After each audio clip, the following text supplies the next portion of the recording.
जिल्ह्यात झालेल्या नगरपालिका आणि नगरपंचायतीच्या निवडणुकीत भाजपने जत नगरपालिका आणि आटपाडी नगरपंचायतीवर तर शिवसेनेने विटा नगरपालिका आणि शिराळा नगरपंचायतीवर झेंडा फडकवत महायुतीने बाजी मारली, तर राष्ट्रवादी काँग्रेस शरद पवार पक्षाने उरण ईश्वरपूर नगरपालिकेची सत्ता काबीज केली.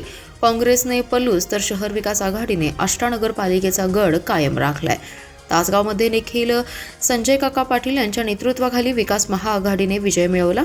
जिल्ह्यात झालेल्या निवडणुकीत भाजपला 2, शिवसेनेला 2, राष्ट्रवादी शरद पवार पक्षाला 1, काँग्रेसला 1 तर 2 ठिकाणी आघाड्यांना यश मिळाले.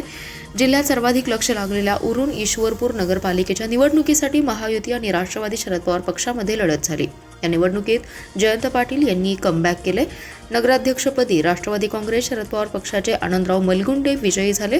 याबरोबरच 22 जागांवर पक्षाने विजय मिळवला.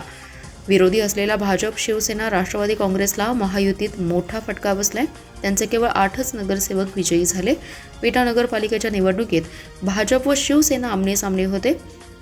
भाजपचे सदाशिव पाटील तर वैभव पाटील यांना शिवसेनेचे सुहास बाबर यांनी जोरदार धक्का देत 50 वर्षांनंतर सत्तांतर घडवलं. या ठिकाणी शिवसेना नगराध्यक्ष पदाचे उमेदवार काजल म्हेत्रे विजयी झाल्या. एकूण 26 जागांपैकी 22 जागांवर शिवसेनेचे नगरसेवक निवडून आलेत, तर भाजपला केवळ 4च जागांवर विजय मिळवता आलाय. जत नगरपालिकेची निवडणूक चांगलीच गाजली होती. या निवडणुकीत भाजप, काँग्रेस दोन्ही राष्ट्रवादी एकत्र आल्याने तिरंगी लढत झाली. मात्र यावेळी पडळकर यांच्या नेतृत्वाखाली काँग्रेसच्या सत्तेला सुरुंग लावत भाजपचा झेंडा फडकला. नगराध्यक्षपदी डॉक्टर रवींद्र आरळी विजयी झाले, तर भाजपला 11, काँग्रेसला 8, राष्ट्रवादी काँग्रेस पक्षाला 3 तर एका जागेवर अपक्ष निवडून आलेत. पलूस नगरपालिका निवडणुकीत विश्वजित कदम यांच्या नेतृत्वाखाली काँग्रेस पक्षाने सत्ता कायम राखली. या निवडणुकीत काँग्रेस, भाजप, राष्ट्रवादी काँग्रेस पक्षात लढत झाली. काँग्रेसच्या नगराध्यक्ष पदाच्या उमेदवार संजीवनी पुदाले विजयी झाल्या, तर निवडणुकीत काँग्रेसने 15 जागा जिंकल्या. राष्ट्रवादी काँग्रेसला 4 आणि भाजपला एका ठिकाणी विजय मिळवता आलाय. तासगाव नगरपालिकेची निवडणूक मात्र तटीतटीची झाली आहे. संजय काका पाटील आणि रोहित पाटील यांनी जोरदार ताकद लावली होती, मात्र ऐनवेळी पक्षातील नाराजी उफाळून आल्याने त्यांना फटका बसला. संजय काका पाटील यांच्या नेतृत्वाखाली असलेल्या स्वाभिमानी विकास आघाडीच्या विजया पाटील या नगराध्यक्ष पदाच्या निवडणुकीत विजयी झाल्या, तर स्वाभिमानीला 13 तर राष्ट्रवादी काँग्रेस शरद पवार पक्षाला 11 जागांवर यश मिळालं आहे. निवडणूक प्रचारात मुख्यमंत्री देवेंद्र फडणवीस यांच्यासह महायुतींच्या नेत्यांची फौज असताना एकटा बास असं म्हणत माजी मंत्री जयंत पाटील यांनी महायुतीला जोरदार धोबीपछाड दिली आहे. ईश्वरपूर नगरपालिकेच्या निवडणुकीत राष्ट्रवादी काँग्रेस शरद पवार पक्षाने सत्तांतर केलं. नगराध्यक्षपदी आनंदराव मलगुंडे विराजमान झाले. त्यांनी भाजपचे उमेदवार विश्वनाथ डांगे यांचा 7,388 मतांनी पराभव केलाय. जयंत पाटील यांनी राजकीय ताकद दाखवत महायुतीला मोठा धक्का दिलाय. एकूण 30 नगरसेवकांपैकी तब्बल 22 नगरसेवक विजयी झाले. महायुतीचे केवळ 8 उमेदवार निवडून आलेत. गेल्या निवडणुकीत झालेल्या पराभवाचे राष्ट्रवादी काँग्रेस शरद पवार पक्षाने उष्टे काढले. आता स्पष्ट बहुमत मिळवत ईश्वरपूर नगरपालिकेवरील आपली पकड अधिक घट्ट केली आहे. महायुतीकडून भाजपचे 3, शिवसेनेचे 2 आणि राष्ट्रवादी काँग्रेस अजित पवार गट 3 असे एकूण 8 नगरसेवक विजयी झाले. मात्र अपेक्षेप्रमाणे सत्ता मिळवण्यात महायुती अपयशी ठरली. नगराध्यक्षपदासाठी झालेल्या लढतीत तुतारी चिन्हावर निवडणूक लढवणारे आनंदराव मलगुंडे यांनी दणदणीत विजय मिळवलाय. त्यांनी 26,731 मते मिळवली. त्यांनी कमळ चिन्हावर निवडणूक लढवणारे विश्वनाथ डांगे यांचा पराभव केला. त्यांना 19,343 मते पडली. निकाल जाहीर होताच राष्ट्रवादी काँग्रेस शरद पवार गटाच्या कार्यकर्त्यांनी मोठा जल्लोष केला. जयंत पाटील, प्रतीक पाटील आणि सर्व विजयी उमेदवारांनी फटाक्यांची आतिषबाजी, गुलालाची उधळण करत मतमोजणी केंद्राबाहेरील चौकात डॉक्टर बाबासाहेब आंबेडकर, शिवाजी महाराज आणि अण्णाभाऊंच्या पुतळ्याला अभिवादन केलं. या निकालामुळे ईश्वरपूरच्या राजकारणात जयंत पाटील यांच्या नेतृत्वाची छाप अधिकच ठळक झाली आहे. नगरपालिका निवडणुकीपूर्वी महायुतीकडून विविध गणिते मांडली जात होती, मात्र प्रत्यक्ष मतदानात जयंत पाटील यांनी संघटन बांधणी आणि मतदारांशी थेट संपर्क साधत आपली रणनीती यशस्वी ठरवली. विटा नगरपालिकेच्या सार्वत्रिक निवडणुकीत भाजप विरुद्ध शिवसेना शिंदे गट यांच्यातच दुरंगी आणि काटा लढत झाली आहे. विटा नगरपालिका कार्यक्षेत्रातील मतदार यावेळी कुणाला कौल देतात याकडे सर्वांचं लक्ष लागलं होतं. मात्र विट्यातील जनतेने कौल हा आमदार सुहास बाबर यांच्या नेतृत्वाखालील शिवसेनेच्या बाजूने दिल्याचं निकालातून स्पष्ट झालंय. शिवसेनेच्या नगराध्यक्ष पदाच्या उमेदवार काजल संजय मेहत्रे यांना तब्बल 3194 मतांचं मताधिक्य मिळाले, तर 26 पैकी 22 शिवसेनेचे नगरसेवक मोठ्या मताधिक्याने विजयी झालेत.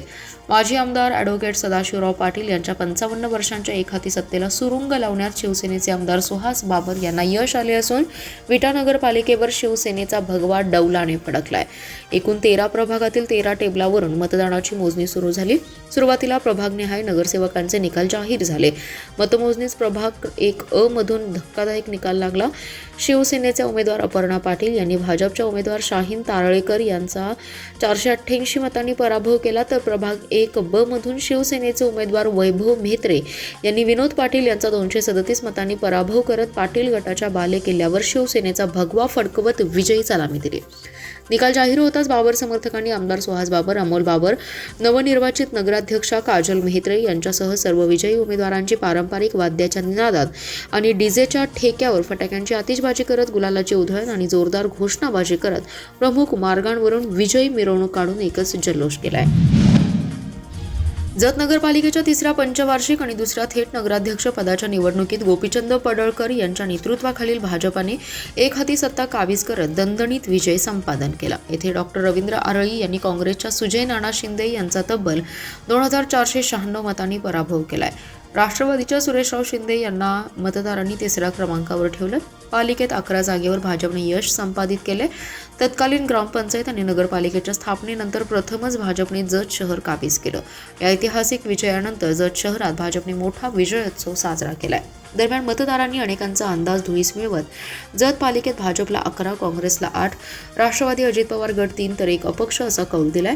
या विजयानंतर बोलताना पडळकर म्हणाले, जतच्या जनतेने विकासाला साथ दिली आहे. आम्ही निवडणुकीत ब्ल्यूप्रिंट जनतेसमोर ठेवली होती, ती लोकांना भावली आहे. जनतेने प्रथमच इतकं मोठं यश भाजपला दिलंय.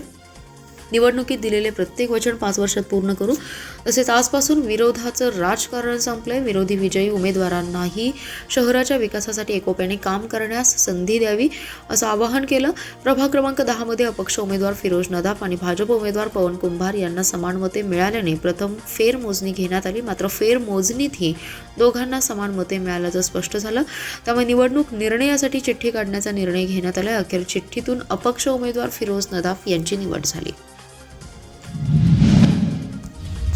अत्यंत चुरशीच्या झालेल्या तासगाव नगरपालिका निवडणुकीत माजी खासदार संजय काका पाटील गटाने बाजी मारली आहे. थेट नगराध्यक्षपदी या गटाच्या विजया बाबासाहेब पाटील या निवडून आल्या. त्यांना 9541 मते मिळाली. तर त्यांच्या प्रतिस्पर्धी आमदार रोहित पाटील गटाच्या वासंती बाळासो सावंत यांना 9442 मते मिळाली. या निवडणुकीत आमदार रोहित पाटील यांना धक्का बसलाय. तर सलग 3ऱ्यांदा पालिकेवर सत्ता मिळवून खासदार संजय काका पाटील यांनी तासगाव शहरात आपणच बॉस असल्याचं दाखवून दिलंय. पालिकेच्या थेट नगराध्यक्षांसह 25 जागांसाठी 2 डिसेंबर रोजी मतदान झालं. या निवडणुकीत नगराध्यक्ष पदासाठी 5 तर नगरसेवक पदासाठी 88 उमेदवार रिंगणात होते. अर्ज भरताना नाराजी नाट्य रंगल्याने आमदार रोहित पाटील गटात फूट पडली. या गटापासून फारकत घेत माजी नगराध्यक्ष अजय पाटील यांनी राष्ट्रवादी अजित पवार गटातून आपल्या पत्नी ज्योती पाटील यांना उमेदवारी मिळवली. त्यामुळे त्यांची उमेदवारी आमदार गटाला डोकेदुखी ठरणारी होती. दुसरीकडे माजी खासदार संजय पाटील यांनी स्वाभिमानी विकास आघाडीच्या माध्यमातून ही निवडणूक लढवली. त्यांनी माजी नगराध्यक्ष बाबासाहेब पाटील यांच्या पत्नीला उमेदवारी दिली. तर आमदार गटाने माजी नगरसेवक बाळासो सावंत यांच्या पत्नीला उमेदवारी दिली होती. भाजपकडून विद्या चव्हाण, धाबुगडे या रिंगणात होत्या. तर रंजना चव्हाण या ठाकरे गटाकडून निवडणुकीत उतरल्या होत्या. विजया पाटील यांच्या विजयानंतर माजी खासदार संजय पाटील समर्थकांनी शहरात जल्लोष केलाय. गुलाल फटाक्यांची आतिषबाजी केली. निवडणूक निर्णय अधिकारी अतुल पाटोळे यांनी विजया पाटील यांना प्रमाणपत्र दिलं. महापालिका निवडणुकीत रणधुमाळीला मंगळवारपासून सुरुवात होणार आहे. 23 ते 30 डिसेंबर अखेर उमेदवारांना अर्ज दाखल करता येणार आहे. त्यामुळे राजकीय वातावरण तापू लागलंय. प्रशासनाने उमेदवारांना सहजपणे अर्ज दाखल करता यावेत म्हणून प्रभागनिहाय कार्यालये सुरू केली आहेत. त्या ठिकाणी अर्ज दाखल करण्यासाठी अधिकाऱ्यांच्या नियुक्त्या देखील केल्या आहेत. महापालिकेची निवडणूक जाहीर झाली आहे. मंगळवारपासून अर्ज दाखल करण्यात येणार आहे. त्यामुळे राजकीय वातावरण आता तापू लागलंय. भाजप, राष्ट्रवादी काँग्रेस, शिवसेना, काँग्रेस, राष्ट्रवादी, शरद पवार पक्षाकडून हालचाली वाढल्या आहेत. इच्छुकांच्या मुलाखती, उमेदवारांचा सर्व्हे देखील सुरू आहे. मंगळवारपासून अर्ज दाखल करण्यास सुरुवात होणार आहे. पहिल्या टप्प्यातील यादी जाहीर करण्यासाठी विविध पक्षांच्या नेत्यांकडून चाचपणी सुरू झाली आहे. मंगळवार 23 ते मंगळवार 30 डिसेंबर अखेर अर्ज दाखल करण्याची अंतिम मुदत आहे. या मुदतीत उमेदवारांना ऑफलाईन अर्ज दाखल करता येणार आहेत. अर्ज दाखल करण्यासाठी महापालिकेने 6 अधिकाऱ्यांच्या नियुक्त्या केल्या. त्यांना प्रभागनिहाय कार्यालये देखील उपलब्ध करून दिली आहेत. त्या कार्यालयात अधिकारी आणि सहाय्यक अधिकारी उपस्थित राहणार आहेत. याचा आढावा आयुक्त सत्यम गांधी यांनी रविवारी घेतलाय. उमेदवारांना ऑफलाईन पद्धतीने अर्ज दाखल करण्यासाठी मुभा आहे. त्यामुळे मंगळवारी सकाळी 11 वाजल्यापासून अर्जांची विक्री होणार आहे. अर्ज दाखल करताना हवे असणारे कागदपत्रे जुळवणीसाठी उमेदवारांचे प्रतिनिधी कामाला लागलेत. अनेकांनी मुहूर्त देखील पाहिलेत. मुहूर्तावर अर्ज दाखल होणार आहेत. ईश्वरपूर शहराच्या विकासासाठी निवडून आलेल्या आमच्या आणि विरोधी सर्वच नगरसेवकांना सोबत घेऊन शहराचा चौफेर विकास साधण्याचा ठाम संकल्प आहे. विधानसभा निवडणुकीत शहराने यापूर्वी दिलेलं मताधिक्य आणि आता नगराध्यक्ष पदासाठी दिलेला कौल हा ईश्वरपूरकरांच्या स्पष्ट आणि ठाम भूमिकेचं द्योतक असल्याचं मत आमदार जयंत पाटील यांनी व्यक्त केलंय. ईश्वरपूर आणि आष्टा नगरपालिकेच्या यशानंतर बोलताना ते म्हणाले, गेल्या 9 वर्षात ईश्वरपूर शहराची मोठ्या प्रमाणात अधोगती झाली आहे. विकास कामे ठप्प झाली, मूलभूत सुविधा दुर्लक्षित राहिल्या आणि नागरिकांमध्ये नाराजी निर्माण झाली. हा अधोगतीचा इतिहास बदलून शहराला पुन्हा विकासाच्या रुळावर आणणं हीच आमची प्राथमिकता आहे. ईश्वरपूरला पूर्वपदावर आणण्यासाठी कोणताही भेदभाव न करता सर्वांना सोबत घेऊन काम केलं जाईल. जनतेच्या आशीर्वादामुळेच या जबाबदारीपर्यंत पोहोचलो आहोत. ईश्वरपूर नगरपालिकेच्या सभागृहात होणाऱ्या पहिल्याच बैठकीत शास्ती कराचा ठराव रद्द करण्याबाबत निर्णय घेतला जाईल. शहरातील पाणीपुरवठा, रस्ते, स्वच्छता, आरोग्य, शिक्षण, वाहतूक आणि युवक आणि महिलांसाठी सुविधा, व्यापाऱ्यांचे प्रश्न आणि नागरी सुविधा यावर विशेष भर देणार आहे. ईश्वरपूर शहरात आम्ही पूर्ण ताकदीने निवडणूक लढवली. विरोधी गटाकडून आर्थिक कुमक असूनही शहरातील जनतेने विकासालाच पसंती दिली. ईश्वरपूरकरांना चांगलं काय आणि वाईट काय हे ओळखून निर्णय दिलाय. हा कौल आमच्यासाठी जबाबदारी वाढवणारा आहे. निवडणूक प्रचारात मुख्यमंत्री देवेंद्र फडणवीस इथे आले होते. त्यांनी शहरातील विविध विकास कामे, रखडलेले प्रश्न आणि नागरिकांच्या समस्या सोडवण्यासाठी घोषणाबाजी केली होती. आता त्या सर्व घोषणा पूर्ण होतील असा औपरोधिक टोला जयंत पाटील यांनी लगावलाय. महापालिकेच्या निवडणुकीत मतदानाचा टक्का वाढवणे आणि लोकशाहीचा पाया अधिक बळकट करणे या उद्देशाने रविवारी सांगली शहरात मतदान जनजागृती मोहीम उत्साहात राबवण्यात आली. यामध्ये 170 शाळांमधील सुमारे 45,000 विद्यार्थी आणि 2,000 शिक्षक सहभागी झालेत. लोकशाही जनजागृतीच्या दिशेने हा उपक्रम एक नवा मानदंड ठरलाय. मतदान हा केवळ वैयक्तिक हक्क नसून लोकशाहीप्रती प्रत्येक नागरिकांचा सर्वोच्च धर्म आहे.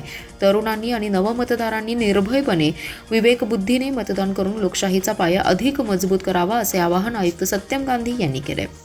शहरातील विविध महाविद्यालयांमध्ये 18 वर्ष पूर्ण करून प्रथमच मतदानाचा अधिकार मिळालेल्या नवमतदारांसाठी विशेष सामूहिक शपथविधीचं आयोजन करण्यात आले.